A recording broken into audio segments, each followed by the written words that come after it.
Assalamualaikum warahmatullahi wabarakatuh. Kepada Ibu Muyasaroh SSMPD selaku dosen pengampu metode pembelajaran berbicara dan teman-teman yang berbahagia. Perkenalkan, nama saya Alda Farihana, nomor absen 4, NIM 1262102010004.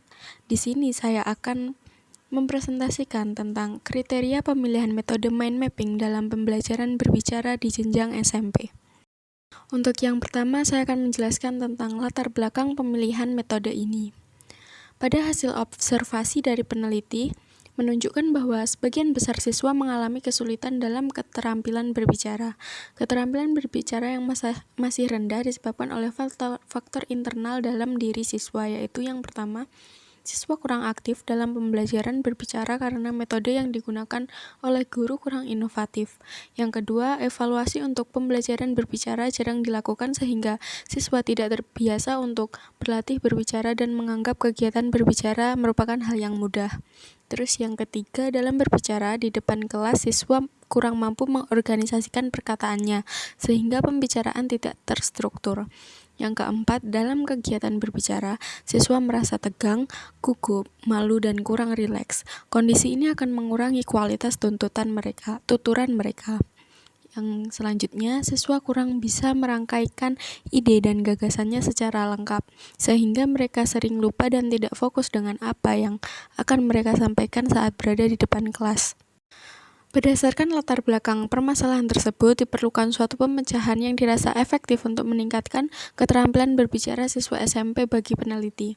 Dalam penelitian ini digunakan metode mind mapping dalam pembelajaran berbicara. Metode mind mapping ini dapat membantu siswa dalam mengingat presentasi atau pembicaraan yang akan dilakukan dengan cara meringkas keseluruhan isi pembicaraan menjadi satu halaman. Membuat catatan dengan cara ini dapat membantu siswa dalam memusatkan konsentrasi dan mengalihkan pikiran kembali pada apa yang sedang dibicarakan. Untuk yang selanjutnya yaitu kondisi kelas sebelum kegiatan penelitian dimulai. Kondisi kelas sebelum penelitian ini dilaksanakan adalah ketika dalam pembelajaran berbicara di kelas 7A SMP Negeri 5 Surakarta tahun ajaran 2011-2012, proses pembelajaran berbicara masih didominasi dengan teori sedangkan praktek berbicara itu sendiri masih sangat sedikit. Akibatnya, siswa tidak terbiasa untuk berbicara di depan kelas. Hal ini terlihat dari nilai siswa yang masih tergolong rendah dan tidak dapat mencapai kriteria ketuntasan minimal atau KKM yaitu 70.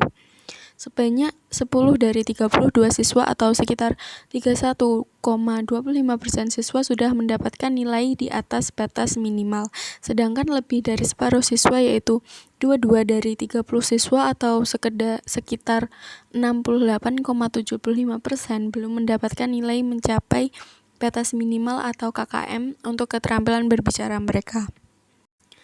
Untuk kelebihan yang dimiliki oleh metode ini adalah yang pertama, metode ini dapat membantu kita mengingat perkataan dan bacaan, meningkatkan pemahaman terhadap materi, membantu mengorganisasikan materi, dan memberikan wawasan baru karena di dalamnya memuat kata-kata kunci dalam sebuah topik. Yang kedua, pemetaan pikiran merupakan cara kreatif bagi tiap siswa untuk menghasilkan gagasan, mencatat apa yang dipelajari, atau merencanakan tugas baru. Kemudian meminta siswa untuk membuat peta pikiran yang memungkinkan mereka untuk mengidentifikasi dengan jelas dan kreatif apa yang telah mereka pelajari atau apa yang telah mereka rencanakan. Yang ketiga, penerapan metode mind mapping untuk meningkatkan keterampilan berbicara siswa berdampak positif terhadap keaktifan dan motivasi siswa baik selama pembelajaran maupun saat bercerita di depan kelas. Untuk kekurangan dari metode ini yaitu pada pelaksanaan kegiatan pembelajaran masih ada beberapa siswa yang masih melakukan aktivitas pribadi.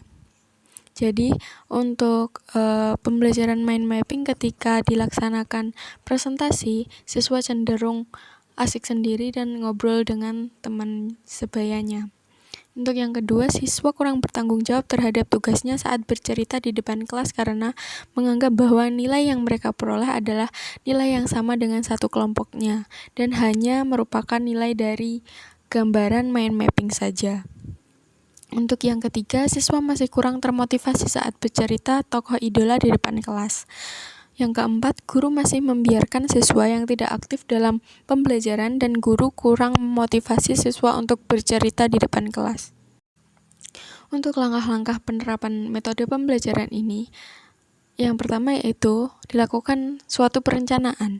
Jadi, guru menentukan materi yang akan diajarkan, menyusun lembar observasi aktivitas siswa, menyusun lembar observasi guru, menyusun tes evaluasi tentang materi yang diajarkan. Yang kemudian selanjutnya yaitu pelaksanaan tindakan. Pelaksanaan kegiatan pembelajaran ini diawali dengan membaca doa sebelum memulai kegiatan belajar mengajar. Guru melakukan langkah pembelajaran sesuai dengan skenario pembelajaran. Untuk yang pertama yaitu siswa disuruh untuk mengidentifikasi tokoh idolanya. Kemudian siswa diminta untuk membuat mind mapping tentang tokoh idolanya, seperti contohnya di mana tempat tinggal idolanya, kapan tahun lahirnya, dan bagaimana peran idolanya terhadap siswa tersebut, dan lain sebagainya.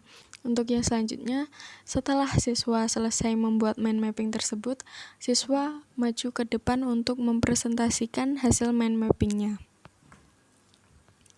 Untuk yang selanjutnya yaitu pelaksanaan observasi. Pada tahap ini, untuk mengetahui proses pembelajaran yang dilakukan dan aktivitas siswa dalam kegiatan pembelajaran dengan menggunakan lembar observasi yang telah disiapkan oleh peneliti dan yang menjadi sasaran observasi peneliti yaitu aspek kognitif. Contohnya adalah guru memberikan lembaran pertanyaan yang berisi respon kepada siswa terhadap kegiatan pembelajaran hari itu.